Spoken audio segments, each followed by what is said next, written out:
BPSC का जब आप मेंस लिखोगे तो मेंस को लिखते समय आपको ये पता होना चाहिए किस प्रकार के सवाल पूछे जा रहे हैं, किस प्रकार का क्वेश्चंस का पैटर्न है। पहला, टॉपिक्स और सब टॉपिक्स सबको आप एक जगह लिखो। यहाँ से ये सवाल पूछे गए। तो पॉलिटी विषय में कई प्रकार के वर्ड्स होते हैं। जैसे पॉलिटी में, जैसे मैंने बोला, न्यायिक सक्रियतावाद। उस टॉपिक से रिलेटेड कोई रिपोर्ट आई है क्या, उस रिपोर्ट के बारे में आपको पता होना चाहिए। कोई जजमेंट आया है क्या, उस टॉपिक से रिलेटेड जजमेंट आपको पता होना चाहिए। कॉन्स्टिट्यूशन में उसके बारे में क्या कोई प्रोविजन है क्या, तो वो कॉन्स्टिट्यूशन के प्रोविजन, आर्टिकल्स, कोई एक्ट है क्या उसके संबंधित, और कोई एग्जांपल आप उसके रिलेटेड देना चाहते हो तो एग्जांपल आप दे सकते हो। तो ये 4-5 चीजें। सुप्रीम कोर्ट के जजमेंट्स क्या है। मेंस एग्जाम की प्रिपरेशन को लेकर आपके मन में कई प्रकार के सवाल होंगे कि मेंस की प्रिपरेशन कैसे स्टार्ट करें, क्या बेसिक स्टेप्स आप उठाएं, कौन सी चीजें आपको करनी चाहिए और क्या गलती आपको नहीं करनी चाहिए, कौन सी किताबें आपके पास होनी चाहिए, किस प्रकार से आपको पढ़ाई करनी चाहिए, और कैसे आप एकदम बेसिक लेवल से चलकर मेंस की प्रिपरेशन को कंप्लीट कर सकते हो। इन सारे सवालों के जवाब इस सेशन में आपको मिलेंगे। मैं हूं करण चौधरी और आपका एक बार फिर से हार्दिक स्वागत करता हूं, अभिनंदन करता हूं। मेरे प्यारे विद्यार्थियों, कई प्रकार के बच्चों के सवाल मेरे पास आ रहे थे कि सर मेंस की प्रिपरेशन स्टार्ट कैसे होगी और कौन से बेसिक एलिमेंट्स होते हैं मेंस को लेकर, क्या क्या आपको करना चाहिए और कहाँ हम कमियां कर देते हैं। देखो, मेंस में ना 2 बातें विशेष तौर पे होती हैं। एक तो आपके पास मेंस लिखने के लिए ज्ञान होना चाहिए, आपके पास नॉलेज होनी चाहिए, और दूसरा, वो नॉलेज आपके पास है, ज्ञान आपके पास है, तो उस ज्ञान को आप कैसे लिखोगे, यानी एक्सप्रेशन कैसे रहेगा आपका उस ज्ञान का। मेंस पूरा जो है आपकी नॉलेज के एक्सप्रेशन का टेस्ट है कि आप अपनी चीजों को कैसे एक्सप्रेस कर पा रहे हो। आप जानते बहुत कुछ हो लेकिन आप पेपर पे लिख नहीं पा रहे। तो मैं आपको 2 डायमेंशन बताऊंगा कि पहले नॉलेज कैसे लेनी है और दूसरा आपको एक्सप्रेशन कैसे इंप्रूव करना है, क्या क्या बेस्ट मेथड उसके लिए हो सकते हैं।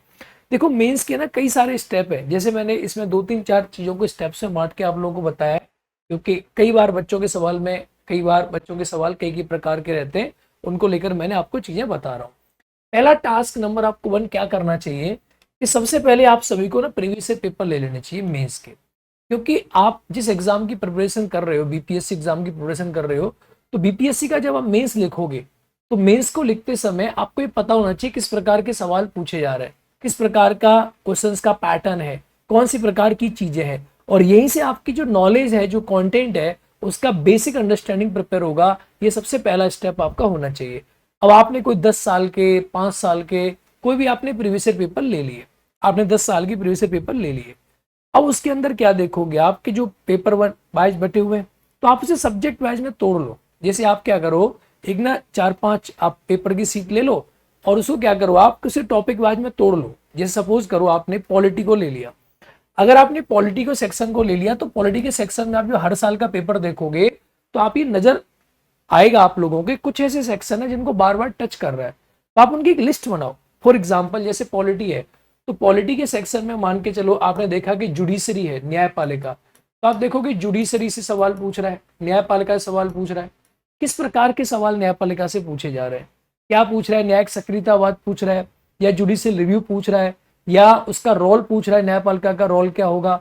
उन सवालों को आप एक पॉइंट ऑफ व्यू से एक पेपर के ऊपर क्या करो, आप उन डायमेंशंस को नोट करते चलो। प्रीवियस ईयर पेपर देख के हमें 3 चीजें समझ आती हैं। पहली चीज कि उसमें कितने टॉपिक्स आपको मिलते हैं, बहुत सारे टॉपिक्स की आपकी लिस्ट बन जाएगी। दूसरा, डायमेंशंस आपको समझ आएंगी, जिसे हम सब टॉपिक्स भी कहते हैं कि कौन सी डायमेंशंस वो आपसे पूछ रहा है एग्जाम में। और तीसरा, बहुत सारे ऐसे शब्द होते हैं जो बार बार रिपीट होते हैं, वो शब्द आपको समझ आएंगे। इसीलिए प्रीवियस ईयर पेपर जो है बेहद जरूरी होते हैं। जैसे आपने पॉलिटी में लिख लिया, जुडिशरी आपने मेंशन कर दिया। अब जैसे फेडरल स्ट्रक्चर हो गया, यानी संघीय ढांचा हो गया, फेडरल स्ट्रक्चर हो गया, तो संघीय ढांचा से, फेडरल स्ट्रक्चर से किस प्रकार के प्रश्न पूछ रहा है, वो किस प्रकार की चीजें पूछ रहा है, कौन सी बॉडीज के बारे में पूछ रहा है, या वो फेडरल स्ट्रक्चर के अंदर किस प्रकार के डिस्प्यूट के बारे में पूछ रहा है, केंद्र राज्य के मध्य की लड़ाइयां क्या है, या हो सकता है कि डिवीजन ऑफ पावर के बारे में पूछ रहा हो कि आप शक्ति विभाजन के बारे में बताओ, डिवीजन ऑफ पावर को लेकर क्या क्या डायमेंशन पूछ रहा है, फंडामेंटल राइट से किस प्रकार के प्रश्न पूछ रहा है, या हो सकता है कि वो सेपरेशन ऑफ पावर के प्रश्न पूछ रहा है, शक्ति का पृथक्करण किस प्रकार से हो रहा है। अब ये बातें ना बहुत सारे बच्चों की समझ में नहीं आएंगी जो पहली बार तैयारी करते हैं। तो आप क्या करो, आप ना सिंपल तरीका से चला के चलो। देखो, मौलिक अधिकार है तो मौलिक अधिकार से ये सवाल पूछा गया, ये सवाल पूछा गया, ये सवाल पूछा गया, आप उन्हें एक जगह नोट डाउन कर लो। आप ऐसी गलती मत करना कि आपने किताब में छोड़ दिए, हाईलाइट कर दिए। ऐसे बच्चे गलती बहुत करते हैं। मेंस के लिए सबसे पहले आप क्या करो, जैसे देखो मैंने ये पेजेस लिए। अभी पेजेस लेने के बाद मैंने क्या किया कि इसके ऊपर ये नोट किया किया कि नोट नहीं किया मैंने? तो ऐसे करके ना मैंने इसको पेजेस के ऊपर क्या कर लिया, नोट कर लिया, टॉपिक्स को मैंने इसके ऊपर लिख दिया। ऐसे ही आप क्या करो, उन टॉपिक्स को उस पेज के ऊपर नोट डाउन कर दो। हिस्ट्री के 3-4 पन्ने बनाओ, पॉलिटी के 3-4 पन्ने बनाओ, ज्योग्राफी के 3-4 पन्ने बनाओ। तो आप ये देखोगे कि आपने 100 से प्लस टॉपिक्स लिख चुके होंगे। आप उन टॉपिक को लिखते जाओ, ये टॉपिक है, ये पूछा है, ये पूछा है, ये पूछा है, बिना दिमाग लगाए। आप एक वक्त के बाद देखोगे, आपको आश्चर्य होगा जानकर कि मल्टीपल टॉपिक्स ऐसे हैं जो रिपीटेड है। पहली आप लिस्ट बनाओगे 100 टॉपिक निकलेंगे। दूसरी, अब जब आप उन्हें देखोगे 100 टॉपिक्स को, तो आप पाओगे कि सर इसमें 50 टॉपिक तो रिपीटेड है। फिर आप देखोगे कि बाकी टॉपिक जोड़ के पूछ रखे। तो ऐसे करके जो आपकी लिस्ट है वो काफी छोटी होती चली जाएगी। ये काम आप सबसे पहले करो। मैं मान के चलता हूं हर बच्चे को ये काम करना चाहिए। इंस्टीट्यूट करें, कोचिंग सेंटर्स करें, टीचर्स करें, करें ना करें, आपको सबसे पहले ये काम कर लेना चाहिए। आप एक लिस्ट अपनी प्रिपेयर कर लो, लिस्ट ऑफ टॉपिक्स जो जनरली 10 साल में पहले पूछे गए हैं। पहला, टॉपिक्स और सब टॉपिक्स सबको आप एक जगह लिख लो। यहां से ये सवाल पूछे गए, ये चीजें पूछी जा रही हैं, क्योंकि सिलेबस जो है ना वो अलग चीज है, और प्रीवियस ईयर जो है वो रिफ्लेक्शन है सिलेबस का, वो रियल रिफ्लेक्शन होता है। भाई एक्चुअली मान के चलो सिलेबस क्या है, सिलेबस तो एक आपको बता दिया, जैसे खाना खाने के तो आपको मीनू कार्ड दिखा दिया। अब मीनू कार्ड और खाने में डिफरेंस है ना जी। आप मीनू कार्ड देख के बता दोगे कि जी ये खाना है, यहाँ अच्छा खाना होगा, बड़ा अच्छा फोटो लग रहा है देख के, तो ऐसा नहीं ना। जब खाना बैठोगे ना तब पता चलेगा रियल स्वाद कैसा है, खाना कैसा था। तो प्रीवियस ईयर जो पेपर है वो एक प्रकार से आप मान के चलो कि वो एक प्रकार से आपने उसका खाने का टेस्ट का रिव्यू ले लिया। मीनू कार्ड देख के आप नहीं समझ सकते, वो आपका सिलेबस हो जाता है। जैसे आप मान के चलो ज्योग्राफी है। अब ज्योग्राफी में क्या है कि ज्योग्राफी में जैसे आपने इंडियन ज्योग्राफी है, अब इंडियन ज्योग्राफी में और बिहार ज्योग्राफी है। अब इंडियन और बिहार ज्योग्राफी के जो टॉपिक्स हैं आपने एक जगह लिस्ट बना ली। कुछ टॉपिक्स आपको मिलेंगे, सॉइल्स मिल गया, जलवायु मिल गई, ठीक है, मिट्टी, सॉइल्स जैसे आपको टॉपिक्स मिलेगा, सॉइल्स मिल गया, ठीक है, आपको जलवायु मिल गई, मिट्टी आपको मिल गई कि भाई जलवायु क्लाइमेट आपको मिल गया, ठीक है, रिवर सिस्टम वगैरह वगैरह। तो इसमें कई प्रकार की चीजें, मानसून तंत्र हो गया, कई प्रकार की चीजें जो हैं वो आप क्या करोगे, एक जगह उनके नोट्स बना लोगे और आप समझ लोगे किस प्रकार के प्रश्न पूछे जा रहे हैं। जैसे मिट्टी से भारत में प्रश्न आता है और बिहार में भी आता है, जलवायु से दोनों प्रश्न आता है, मानसून से दोनों प्रश्न आता है। तो आप एक लिस्ट प्रिपेयर कर लोगे टॉपिक्स की, किस प्रकार के प्रश्न आपके पूछे जा रहे हैं, नदियों से, रिवर से क्या क्वेश्चन पूछा जा रहा है। तो ऐसे करके क्या होगा कि आपका ना एक प्रॉपर तरीका से, ठीक है, आपका ना एक लिस्ट जो है वो प्रिपेयर हो जाएगी। आप एक लिस्ट आपकी पूरी प्रिपेयर हो जाएगी, लिस्ट आपकी बन जाएगी, ठीक है। ज्योग्राफी में आपने लिस्ट बना ली। ऐसे क्या करो, हिस्ट्री है, ये मेजर टॉपिक्स है, ये मेजर सब्जेक्ट है जिनसे आपके पास लिस्ट होनी चाहिए, जो मेजर है। अब हिस्ट्री में आपने देखा, फॉर एग्जाम्पल हिस्ट्री में आप देखोगे जैसे शुरुआत आप करो, यूरोपीय कंपनियों का आगमन है, तो कंपनियों के आगमन से बहुत सारे प्रश्न आप देखोगे कैसे कैसे आए जा रहे हैं। या जैसे क्या हुआ, जो कंपनी के एक्ट थे, अधिनियम थे, वो अधिनियमों से प्रश्न बार बार रिपीट होते हैं, ठीक है। तो आपने क्या किया, उसकी लिस्ट बना ली। जैसे किसान आंदोलन हो गया, तो किसान आंदोलन से आपने क्या किया कि भाई आपने वो टॉपिक्स को लिख लिया। एक जगह पर आप क्या करो, आप टॉपिक्स को एक जगह पर नोट डाउन कर लो कि ये टॉपिक्स हैं जो जनरल तरीका से एग्जाम में पूछे जा रहे हैं। विचारक हो गए, विचारधाराएं हो गई, जन विद्रोह हो गए, ठीक है, या विचारक हो गए, आपने विचारक का लिस्ट बना लिया कि ये विचारक हैं। विचारधाराएं हो गई, आइडियोलॉजीज हो गई, ठीक है, कि कौन सी पूछी जा रही हैं। या जन विद्रोह हो गए, ठीक है, जन विद्रोह से प्रश्न आपके एग्जाम में देखने को मिलते हैं। तो आपने क्या किया, एक लिस्ट पूरी प्रिपेयर कर ली कि ये लिस्ट है, और ऐसे करके आपने पेज में उस लिस्ट को प्रॉपर तरीका से क्या किया, नोट डाउन कर लिया। ये सबसे पहले आपको काम करना है। फिर ये मेजर सब्जेक्ट की बात कर रहा हूं, जैसे ज्योग्राफी है, पॉलिटी है, हिस्ट्री है। बाकी कुछ सब्जेक्ट ऐसी हैं जो करंट ओरिएंटेड है, उनको आप करंट ओरिएंटेड के अकॉर्डिंग देख लो। उनमें आप 5 साल के प्रीवियस ईयर पेपर देख लोगे, आपको आइडिया लगेगा। जैसे कि इकोनॉमिक्स हो गया, इकोनॉमी हो गया, या साइंस एंड टेक हो गया, इनमें आप 5 साल के प्रीवियस ईयर पेपर देख के भी आइडिया लगा लोगे। स्टैटिक्स है तो इसमें आप क्या करो, इसका पूरा देख लो आप, क्योंकि इसमें भी जरूरी है, इसमें भी 10 साल के क्वेश्चन पेपर देखना जरूरी है। तो पॉलिटी में, ज्योग्राफी में, हिस्ट्री में और इसमें ये आपको 10 साल के पूरे प्रीवियस ईयर पेपर देख लोगे। बाकी में जैसे निबंध हो गया, ऐसे हो गया, वो आप देख लो। बाकी में आप करंट ओरिएंटेड जो सब्जेक्ट है, जो डायमेंशन चेंज होती जाती हैं, उनमें 5 साल से आपको आइडिया लगेगा किस प्रकार की डायमेंशन पूछी जा रही है। अब ये सारा काम आप एक बार में नहीं कर सकते। आपने एक दिन पॉलिटी को दिया, आपने एक दिन ज्योग्राफी को दिया, आपने एक दिन हिस्ट्री को दिया पूरा, फिर आपने एक दिन साइंस को दिया, फिर आपने ऐसे करके सब्जेक्ट वाइज आपने एक एक दिन अपना बांट दिया, और ऐसे दो दो चार चार पेज में ये आपके पास नोट्स बना लिए। मेरा व्यक्तिगत तौर पे अनुभव है कि जिन विद्यार्थियों के पास क्लासरूम में ऐसे करके नोट्स प्रिपेयर होते हैं, उन विद्यार्थियों का मेंस में जो परफॉर्मेंस है वो ऑटोमेटिकली अच्छा होता है, और वो विद्यार्थी टीचर्स के अकॉर्डिंग, क्लासरूम के अकॉर्डिंग वो उन चीजों को पूछ पूछ के कंपेयर बना बना के काफी बच्चों से आगे चल रहे होते हैं। आप यकीन मान के चलिए कि आप हजारों बच्चों से आगे हो जाएंगे इसी काम को करने के बाद।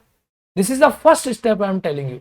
आप इसी स्टेप से हजारों बच्चों से आप आगे फॉरवर्ड हो जाओगे, कई हजार बच्चों के साथ आप आगे निकल जाओगे रेस में। अगर आपने ये कर लिया, किसी भी बच्चे के पास मैंने देखा है एक क्लास में अगर 2000 बच्चे, 500 बच्चे, 700, 1000 बच्चे होंगे, 1000 बच्चों में से 5 बच्चों के पास ही मिलता है, बाकी सारे बच्चे के पास ही नहीं मिलता। सिर्फ 5 बच्चों के पास ये टॉपिक्स का लिस्ट एक प्रिपेयर्ड होता है जो उन्होंने प्रीवियस ईयर से मेहनत करके बनाया होता है।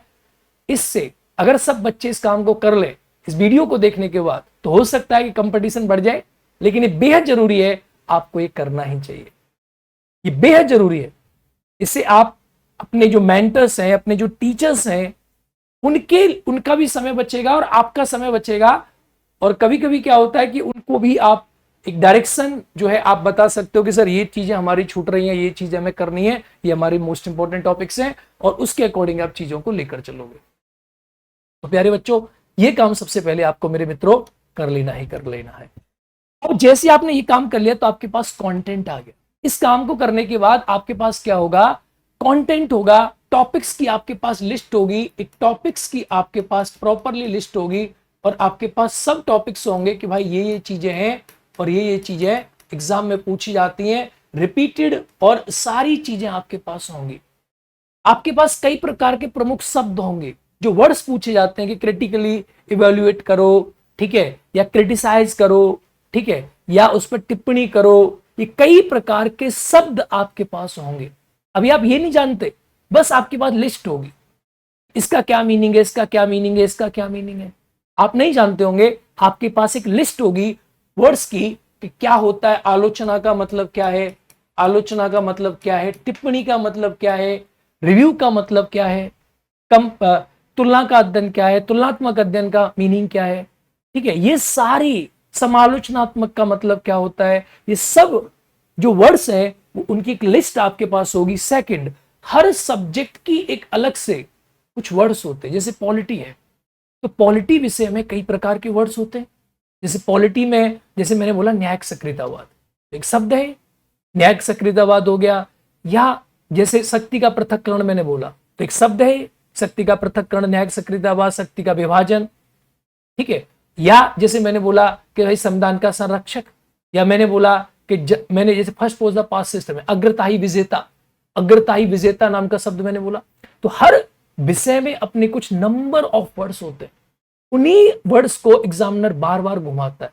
ये हमने यूपीएससी में खूब देखा, उन्हीं शब्दों को बार बार एग्जामिनर, बार बार आप देखोगे वो शब्द आपको देखते देखते हर जगह मिलेंगे। पॉलिटी का वो पूरा मैं आपको प्रोवाइड कर दूंगा, पिछली बार नहीं कर पाया था, इस बार कोशिश करूंगा आपको मिल जाए।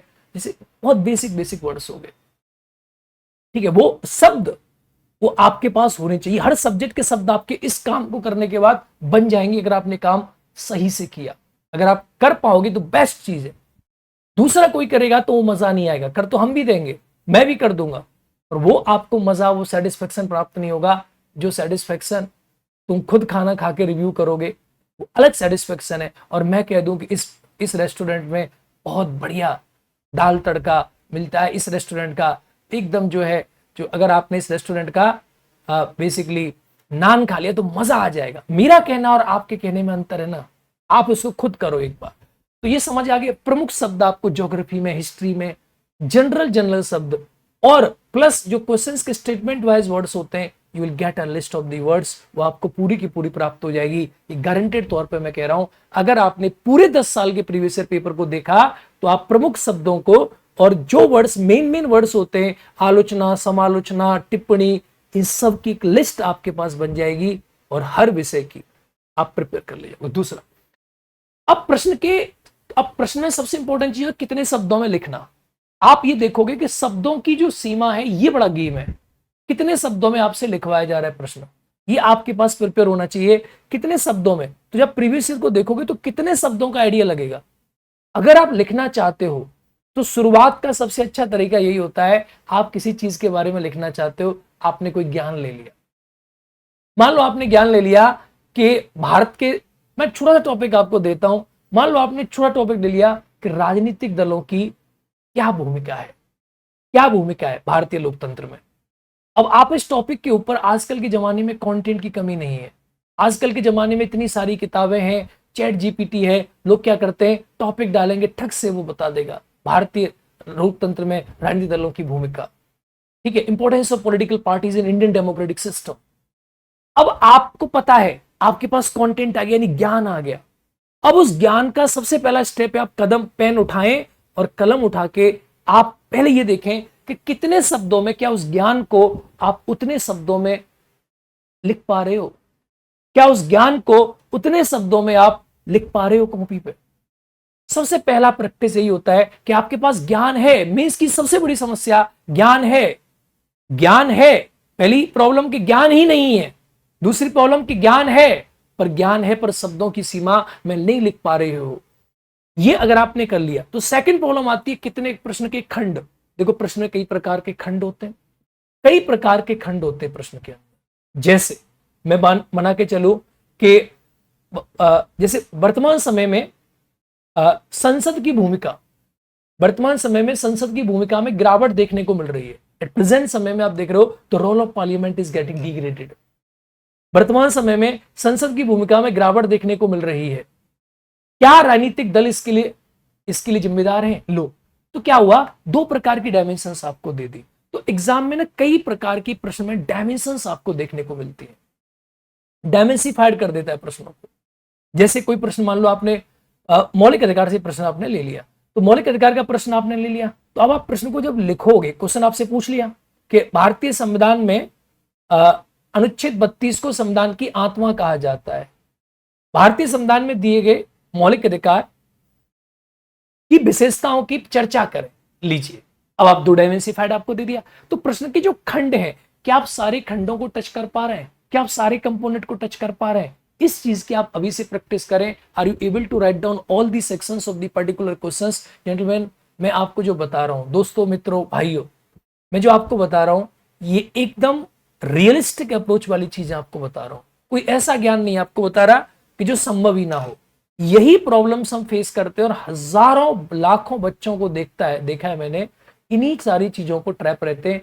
हम खुद ऐसे विद्यार्थी रहे सिविल सर्विसेज के, और मैंने इन चीजों को बहुत गहन रूप से फेस किया है। इसीलिए मैं इस चीज को आपको बता पा रहा हूं कि प्रॉब्लम आती कहां है।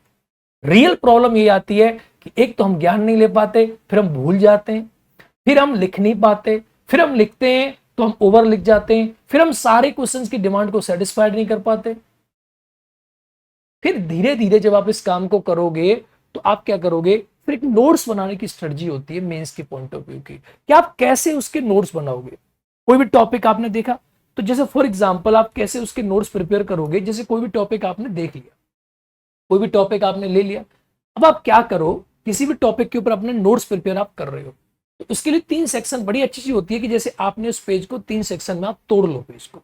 जैसे आप क्या करो, आप उस पेज को क्या करो मेरे प्यारे विद्यार्थियों, आप उस पेज को 3 सेक्शन में तोड़ लो। जैसे एक चीज आप इधर लिख दो, जैसे आपने कुछ बना लिया, ठीक है, ठीक है, जिस लाइन को मैं जैसे यहां कर लेता हूं, ये तो क्या हुआ, जैसे आपने क्या किया, इस पेज को, रुक जाओ मैं यहां बना देता हूं, एक पेज आपने यहां ऐसे कर लिया, ये आपने मेन पेज रखा, और एक आपने क्या किया, नीचे जो है एक आपने लाइन खींच दी ऐसे करके। अब आप जो अपने नोट्स को प्रिपेयर करो, जैसे कोई टॉपिक के आपको नोट्स बनाने, तो ये मेन सेक्शन है, यानी मेन नोट टेकिंग एरिया में लिख देता हूं इसको। ये आपका क्या है, नोट्स टेकिंग एरिया है, ये आपका नोट्स एरिया है पूरा का पूरा। इसमें आप उस टॉपिक के बारे में जो लिख सकते हो आप लिख लो। टॉपिक की कुछ डायमेंशंस होती हैं, जैसे टॉपिक क्या है भाई, टॉपिक क्या है, कोई भी टॉपिक आप पढ़ रहे हो तो क्या है। तो टॉपिक की कुछ बेसिक चीजें होती है मेंस के पॉइंट ऑफ व्यू से। वो टॉपिक क्या है, उस टॉपिक का महत्व क्या है, यानी क्या है, यानी वो क्या चीज है, उसका क्या महत्व है, यानी उसका जो महत्व है, उसका जो इंपॉर्टेंस है, उसके बारे में आपको पता होना चाहिए। क्या उसकी इंपॉर्टेंस है, क्या उसके, जैसे मान लो मौलिक अधिकार है, तो मौलिक अधिकार क्या है, उसका क्या महत्व है, ठीक है, और क्या आपके सुझाव हैं, क्यों लागू नहीं हो पा रहे। टॉपिक में 4-5 पॉइंट्स ही बहुत इंपॉर्टेंट होते हैं। जैसे कोई टॉपिक है तो व्हाट इज द टॉपिक, उसका इंपॉर्टेंस क्या है, दूसरा कि आपको उसके लिए क्या क्या सजेशंस है, या हो सकता है टॉपिक में कोई प्रॉब्लम्स हो रही है उस समय, ठीक है, या कोई प्रॉब्लम्स आ रही है। जैसे कोई भी टॉपिक आपने ले लिया, कुछ भी किसी भी चीज को आप ले लो, बिहार में बाढ़ ले लो, तो बाढ़ क्या है, तो अब बाढ़ से लेकर क्या समस्या है, वहां ये तो महत्व तो पूछेगा नहीं, तो समस्या हो गई, महत्व हो गया, इंपॉर्टेंस हो गया, ठीक है।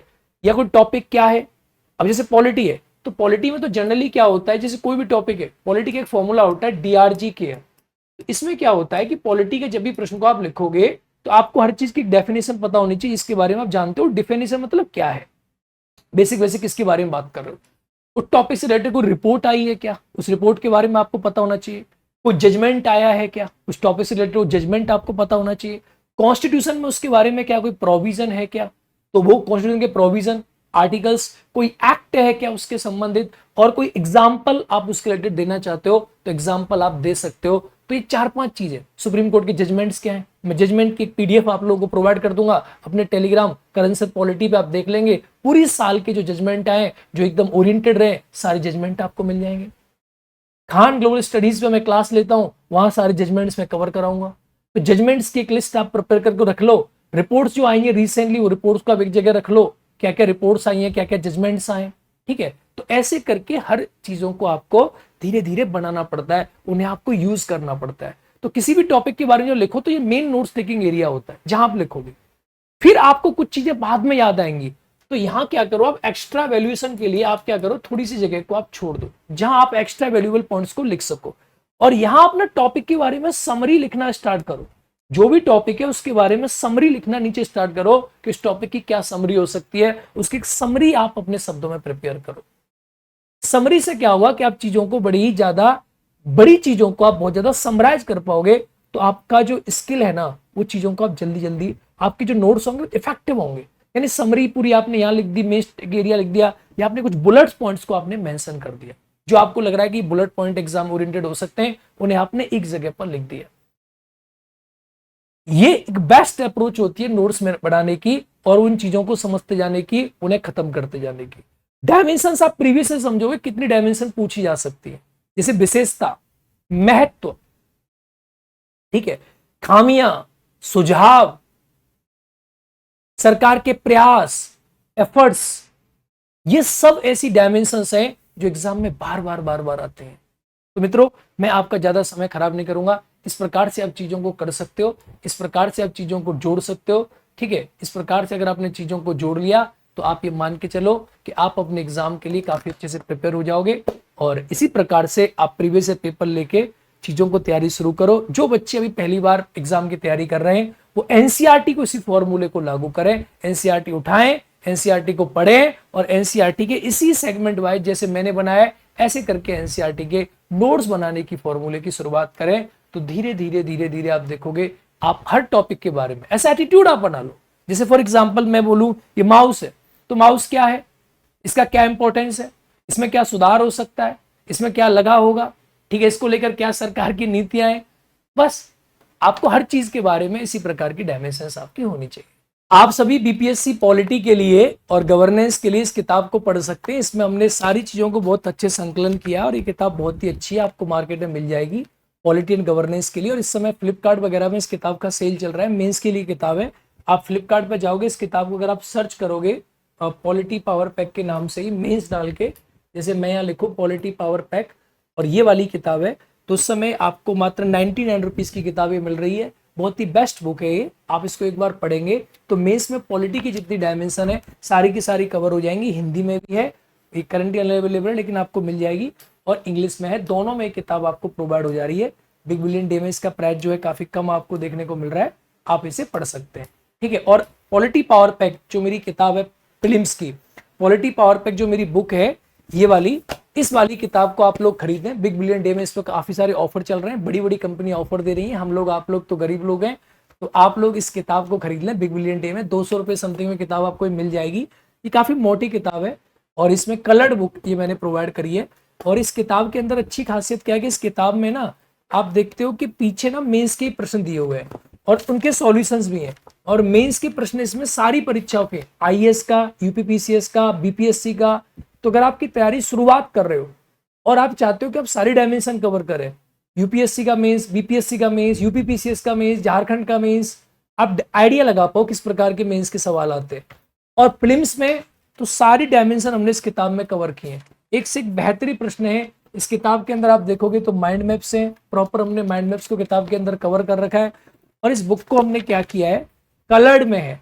लेटेस्ट जितने भी एग्जाम हुए अब तक की जितनी परीक्षाएं हुई है, चाहे बीपीएससी हो चाहे आईएएस हो, सभी परीक्षा के प्रश्न पत्रों को हमने इस किताब में संकलित किया है। इसका बहुत अच्छा रिव्यू है। आप मेरी बातों पे ना जाएं, आप फ्लिपकार्ट पे जाएं और यहाँ जाके इसका रिव्यू पढ़ें। करीब 5000 तो इसके रिव्यू हैं किताब के। आप यकीन मानिए कि इसकी 4.6 स्टार है और आप जब देखोगे तो आपको आइडिया लगेगा किताब बहुत बेस्ट है। वैसे मेरी ईपीएफओ की बुक आती है, यूपीएससी ईपीएफओ की बुक है, ये किताब है यूपीएससी ईपीएफओ, इसको भी आप देख सकते हैं। बहुत ही अच्छी, बहुत ही शानदार ये बुक है यूपीएससी ईपीएफओ। इसके बारे में भी आप जाकर पढ़ोगे तो बहुत ही शानदार इस किताब के आपको रिव्यूज देखने को मिल जाएंगे। यूपीएससी ईपीएफओ की बुक है। ईपीएफओ का एग्जाम भी आपका चल रहा है। इस ईपीएफओ के एग्जाम के लिए आप इस वाली किताब को खरीद सकते हैं तो बिग बिलियन डे का आप बेनिफिट उठाएं। ये जो किताब है बहुत ही शानदार बुक है। ये भी इंग्लिश और हिंदी दोनों में आती है। इंग्लिश में भी बुक अवेलेबल है और हिंदी में भी बुक अवेलेबल है। आप जाके जब सर्च करोगे यहाँ पे तो पावर पैक ईपीएफओ के नाम से अगर आपने सर्च कर ली, किताब मेरी बहुत पुराने समय से बिकती चली आ रही है। तो ये बहुत ही प्रसिद्ध किताब है और कई बार इसके एडिशन आ गए। ये तो हमने जो है पावर पैक ईपीएफओ बुक आप सर्च करोगे तो ये आपको यहाँ मिल जाएगी। ये है देखो ईपीएफओ की बुक, पावर पैक ईपीएफओ। कई लोग इसको बेच रहे हैं ना, कई लोग, तो कई लोगों ने कई कई इमेजेस डाल रखी। ये है किताब जो है बहुत ही शानदार ये बुक है और आप इसमें प्रीवियस ईयर पेपर भी दिए हैं और इसमें लेटेस्ट चीजों को हमने बहुत बेहतरीन शानदार तरीका से कवर किया है। ये वाली किताब है, हमने बहुत लेटेस्ट चीजों को इसके अंदर कवर किया है। इसके अंदर सारी जो स्कीम्स हैं, आप किसी भी किताब से जब ईपीएफओ की किताब आप पढ़ोगे और ईपीएफओ की किसी भी किताब आप खरीदो मार्केट से और किसी भी यूपीएससी ईपीएफओ की किताब से हमारी किताब पावर पैक को आप कंपेयर कर रहा, 2025 की जितनी चीजें इस किताब में आपको देखने को मिलेंगी। मैं इंडेक्स में आपको गारंटी लेके बता रहा हूं कि आप इंडेक्स ही देख लेना, बाकी किताबों का इंडेक्स देखोगे 2025 नाम की डेट किसी किताब में नहीं मिलेगी आपको। अगर आप ईपीएफओ की किसी भी किताब को मार्केट में देख लो, मैं खुला चैलेंज दे रहा हूं, आपको 2025 का कोई चीज उसके अंदर नहीं मिलेगी। सिर्फ कवर पे लिखा हुआ 2025, भारत कौशल विकास रिपोर्ट 2025। देखो हमने पूरी चीजें 2025 में जितनी चीजें हुई हैं हमने सब ऐड की है भाई साहब। राष्ट्रीय जनसंख्या नीति हमने ऐड कर रखी है। हर वो डायमेंशन जो 2025 में आई है हमने सारी की सारी चीजें इस किताब के अंदर कवर करके आप लोगों को दी है। आप मार्केट में जाओ और आप ना 2025 सिर्फ कवर पेज मत देखना, आप ईपीएफओ की जो किताबें हैं उनमें एक बार गौर करना कि 2025 से कोई चीज आपको नजर आ रही है।